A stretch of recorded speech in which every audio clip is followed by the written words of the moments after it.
I'm a lonely Goomba, stuck between two pipes. Well, guess I'll keep on gaming for the rest of my life.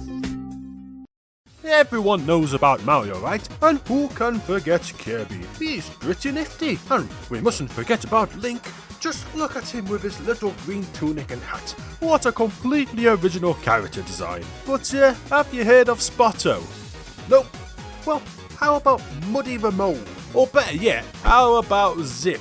I'm telling you, there's loads of forgotten Nintendo games out there. So I'm gonna dig deep, really deep, get right in there, you know, and find the top 10 most obscure Nintendo games. Catchy title, eh? Number 10 is Joy Mech Fight. Yep, it's that pink thing that probably kicked your ass in Smash Bros a few times. And for that reason, this game is probably a lot less obscure than it was a year ago. But still, it just scrapes in at number 10. But for real, have you ever seen this game? I swear it has some of the best graphics on the NES. Just look at that fancy parallax scrolling. It's pretty advanced stuff for the NES, you know. And the gameplay is really solid too. The story mode has you fight against 36 different fighters. That's a pretty impressive number. Granted, they are just all floating limbs and stuff, but still, compare this to Nintendo's last fighting game, Urban Championship, and it's nothing short of a masterpiece. Oh god, that game really did suck. I know what you might be thinking, and yes, it's true, Rayman totally ripped these guys off. Sorry Rayman, but someone had to call you out one day. Number 9 is Captain Rainbow. Welcome to Mimmin Island, a place in which all the hopeless and washed up Nintendo characters end up. You got Takamaru, the Advance War soldiers, Crazy Tracy from Link's Awakening, who by the way has the most ridiculous boobs I've ever seen, and Little Mac, way before his comeback. Well, he ain't so little, but still. Heck, you even got that guy from the cover of NES Go for you. I mean, that's almost as obscure as this game in itself, to be honest. I could go all day really, it's just complete madness, and I love it. So, it's up to you as Captain Rainbow to make their dreams come true. Now, if that isn't the best concept for a Nintendo game, I don't know what is. So, just why is this game unknown, and why did it never release outside of Japan? Well, my guess is, 1. This game is perverted. I mean, just look at Crazy Tracy over here rubbing her tatters. You can't have that in a family-friendly Wii title. I don't know what we were thinking. And 2, there's a part in the game in which you need to prove Birdo is a woman after she goes into a female bathroom. And just how do you do this? Well, by going into her bedroom and finding a feckin' vibrating sex toy. I mean, can you blame them for not releasing it? This is a controversy just waiting to happen.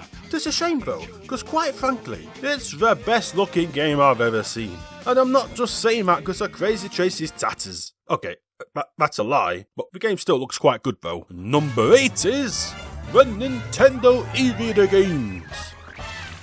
Yes, the Evita. Now, I'm sure a ton of you know what this is. It's that little add-on for the GBA in which you scan in cards and you get goodies for various games, or in some cases, the cards included entire games in itself. It was pretty cool, but ultimately, a pain in the butt since you'd often need 2 GBAs to use it properly. But the thing is, right, have you ever just sat down and actually looked into some of the games on this thing? First up, we got Mario Party E, a game which combines a physical board and cards with virtual minigames. Pretty clever. The minigames range from driving in Wario's car to killing Goombas in order to gain Princess Peach's affection.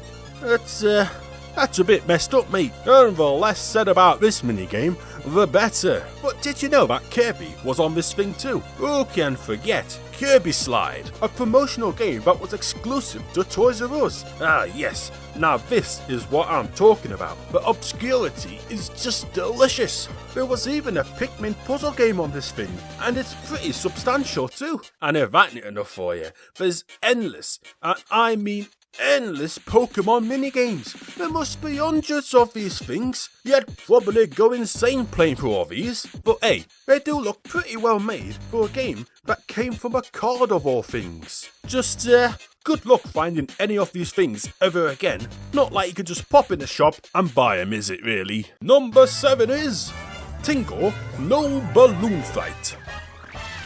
Ah yes, Tingle. It seems a long time ago, and it might seem strange to think about now, but I'm telling you, back in the day, Tingle was absolutely hated. I would go as far to say he was the most hated Nintendo character of all time. But hey, those Japanese people seem to like him so much that they gave him his own game series. Now, most people know about Tingle's Rosy Rupee Land, and less people know about his Japan-only sequel. But let's get even more obscure, shall we? I'm talking Japanese Club Nintendo exclusive territory. Introducing Tingles Balloon Fight, a remake of the original Balloon Fight on the NES. And as hard as it might be to believe, this is probably the best version of Balloon Fight. Updated graphics, level music, and best of all, the game supports up to 4-player co-op. Granted, I don't have any footage of that, but just use your imagination. It's quite a hidden gem, you know, or rather a hidden rupee. Number 6 is Armwrestling.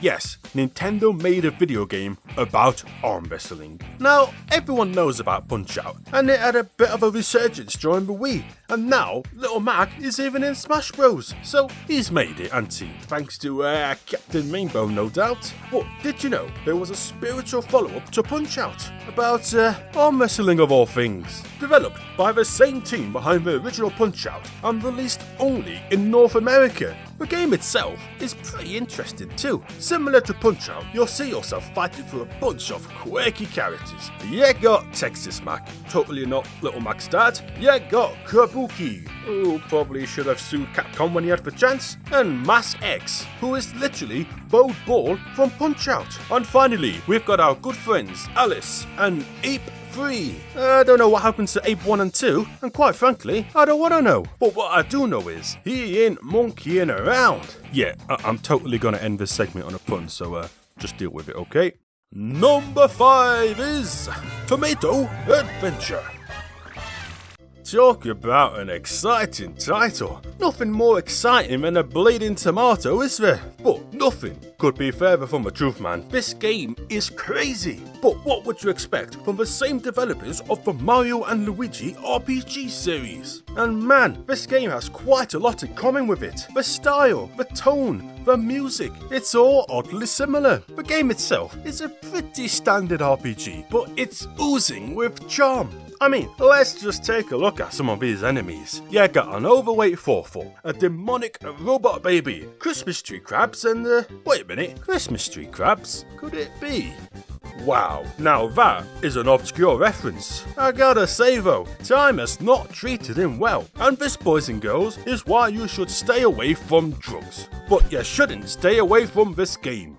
Just learn to read Japanese first, okay? Number 4 is Suit Hacken. Again, you've probably seen this guy somewhere, deep in the back of your mind. But where? Well, it's most likely Smash Bros again. But where does this chap come from? Well, that's where things get interesting. See, his games were only released on the Satellaview, an add-on for the Super Nintendo, which essentially streamed games via bleeding radio waves. What kind of madness is this? And that's not all, because this little bugger had 5 games, and I ain't heard of one of them till now. Heck, one of them was broadcasted all the way up to 2007 apparently. You know, for that one guy who just really loves this game just a little bit too much. The game itself though, and as you can see, it's a pretty simple puzzle game. It's alright. It kinda reminds me of Box Boy if you've ever played that. Basically, you can insert colours into objects and each colour causes a different effect. They can cause boxes to move around or move around in a different direction and okay, most of them just move around, but that's besides the point. Because man, these levels start to get complex. You can even absorb enemies and take control of them. Taking control of enemies to progress through the levels.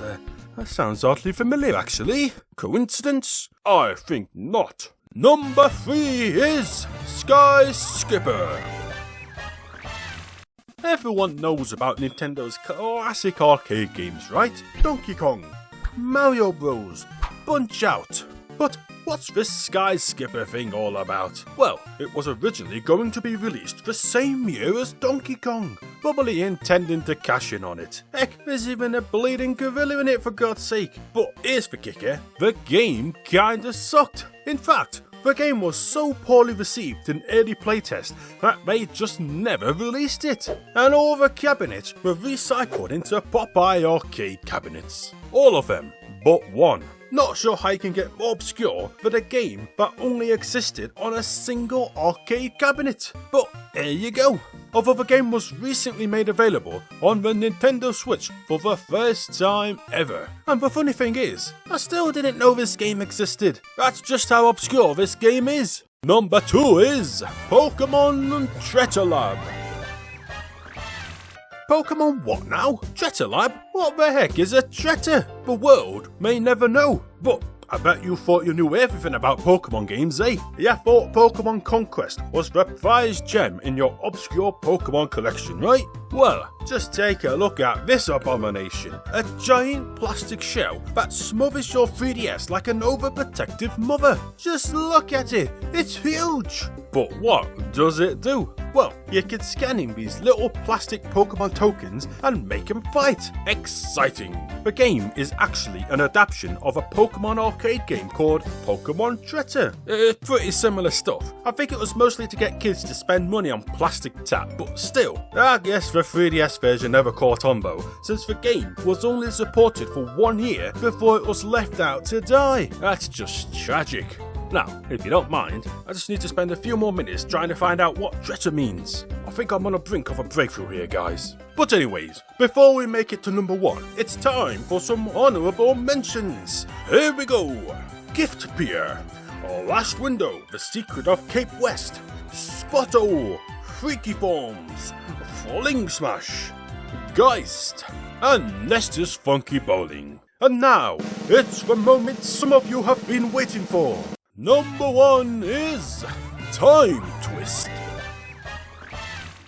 Now, if you told me Nintendo made a game in which you fight a devil-possessed Hitler, you'd think I had finally snapped. I mean, I wouldn't blame you, but it's true. I'm serious. Time Twist is a weird game. 1 minute you're fighting Hitler, the next you're being lynched by the KKK, and before you know it, you're fighting an evil baby Jesus. I mean, quite a departure for Nintendo, don't you think? You went from stomping on a Goomba to trying to escape a German concentration camp. This game is pretty nuts, and as the title suggests, you travel through time. And man, the game does not beat around the bush. It's like the Mario's time machine you wish you had growing up. You're jumping around time, reliving historical events, getting trapped in bodies, and it's just completely bonkers. Although to be fair, it's not entirely historically accurate. Because according to this game, we're all gonna die in a nuclear war. I mean, that's never gonna happen, right? Right? Oh god, we're all gonna die.